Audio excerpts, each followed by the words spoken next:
If I'm down, I watch an episode of The Bold Type. If I'm feeling not really motivated, I watch an episode of The Bold Type because it's just that good.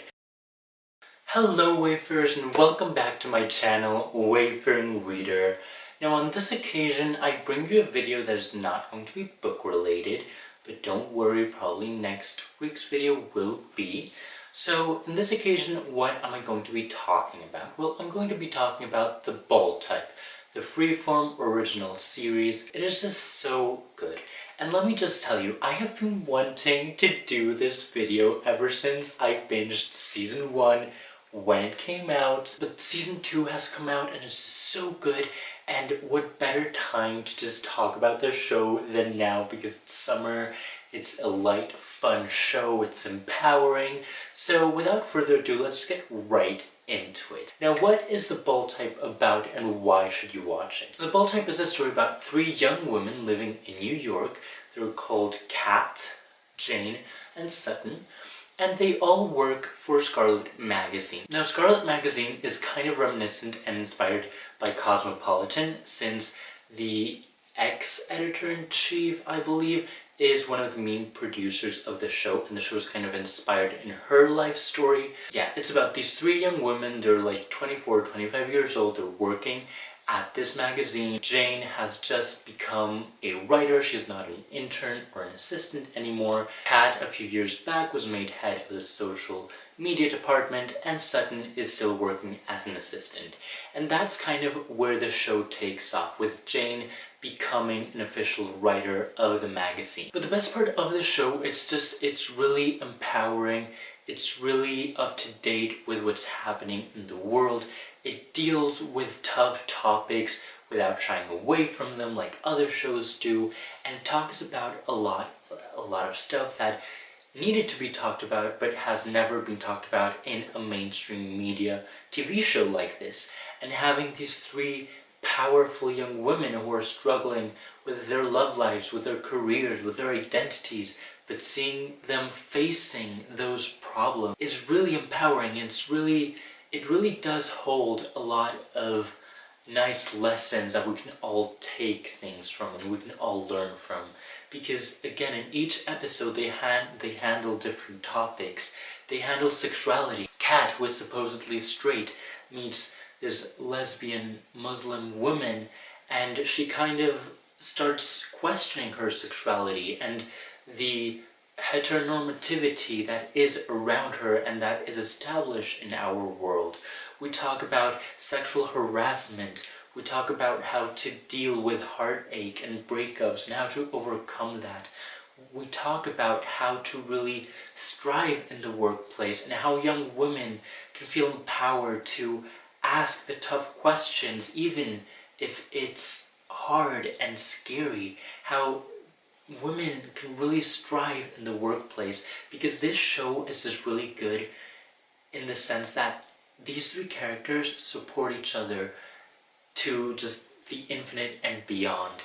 They will never tear each other down, and they fight because they do. They're like in every second or third episode they have like these discussions, and maybe they get mad at each other, but they talk through it and they resolve it, and they really push through it because they really know that their friendship matters, and that even if they get mad at each other, even if they get angry at each other, nothing is worth just throwing that friendship away. And it deals with these topics. It also deals with Islamophobia, with tough and xenophobic immigration policies. It deals with women having to break the glass ceiling in the workplace, and it's just super powerful. And I watched this show and I've rewatched the first season 3 times. That is my level of obsession with it. For example, in this week's episode, they talked about privilege and what it means to have privilege as a white person, and how, you know, perspectives can change when your skin color is different. And because it also talks about race a lot in the 2nd season, so it doesn't shy away from these topics. It talks about like lesbian sex. That's something I've never seen dealt with in the shows I watch. So it tackles a lot of different subjects that are all super, super, super important. It also deals with religion, how a non-religious person can establish a relationship with a religious person if that's compatible. If it's not, how to kind of deal with those differences in a respectful and peaceful way. It deals with kind of the whole free the nipple movement. It's just so good. It's just so good, and it's so empowering and so on point. It's super well acted. Like the three main characters, Jane, Kat, and Sutton, which are played by Katie Stevens, Aisha Dee, and Megan Fahey, respectively, are just so freaking amazing. You've got Jacqueline, who's their boss, and, you know, they could have gone kind of the Devil Wears Prada direction, with her being really tough and being not the best person and not the best boss, but she's not like that. She's a boss that pushes them out of their comfort zone so that they can grow as writers, as, you know, workers at fashion, at social media, so that they can really take hold and take their own power into account and use it for good. And it's just amazing, because this is what it's all about. It's about girl power, it's about supporting each other, it's about, you know, taking pride in who you are, in your failures, in your best aspects and your worst aspects, and really working with those to kind of make the world a better place and inspire. Because if there's something this show is, it's inspiring. You will watch an episode and you won't stop. You will feel empowered. You will feel like you want to go out there and eat the world up. You really kind of like Teen Vogue and the stuff they write, because Teen Vogue, I feel they're really pushing through. They're not talking about just fashion anymore.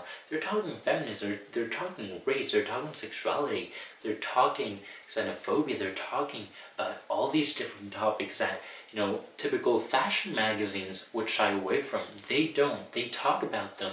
You know, they talk about cultural appropriation. If you like kind of what Teen Vogue does, you're gonna love The Ball Type, because they talk about that. So yeah, that's all for this video today. I hope you guys enjoyed it. If you've watched The Ball Type, just leave me down below all your comments and thoughts, because I just love this show so much. And I just wanted to talk about it because I think everyone should watch this show, because it's so important. So if you haven't watched it yet, go and watch it, binge the first season. Don't forget to give this video a thumbs up and subscribe down below to become a member of the Wayfaring family. And you can also follow me on Instagram at @g.recess. My name is Alfredo. I hope you enjoyed this video and have a great day.